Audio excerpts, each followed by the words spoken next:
Alam po ba na nagkaroon po ng girlfriend si Don Carlos? Nung namatay po yung asawa niya, nagkaroon pa po siya ng girlfriend na kasama po nila ni Harry.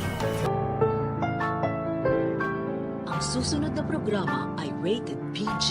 Ito ay nangangailangan ng patnubay at gabay ng magulang para sa mga batang manonood.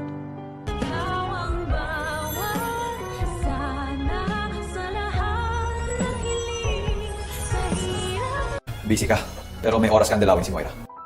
Dahil nga tuluyan ng nabuko ni Robert itong si Carlos na ito'y pumunta at dumalaw sa kulungan kung saan nandun si Moira, ay hindi na magpapatumpik-tumpik pa itong si RJ at agad niyang susugurin si Carlos at hihingi dito ng oras na makipag-usap daw sa kanya lalaki sa lalaki.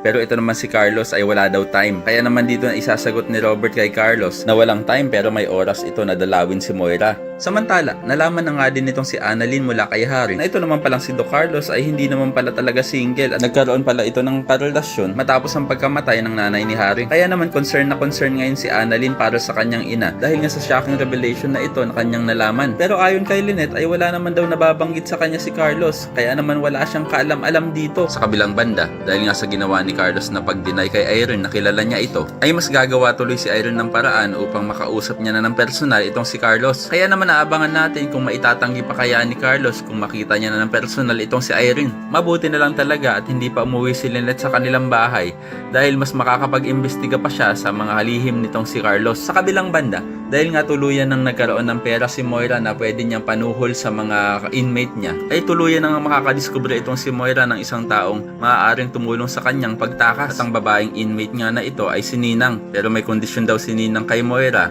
bago niya ito tulungan at dapat daw ay kayanin nito. Kaya naman ko isa ka rin sa mga nagnanais na sana talaga ay mabuko na itong si Carlos sa kanyang mga lihim at sana ay hindi makatakas itong si Moira. Ay pakilike ang video na ito and don't forget to subscribe. Thanks for watching and see you next time. Bye-bye.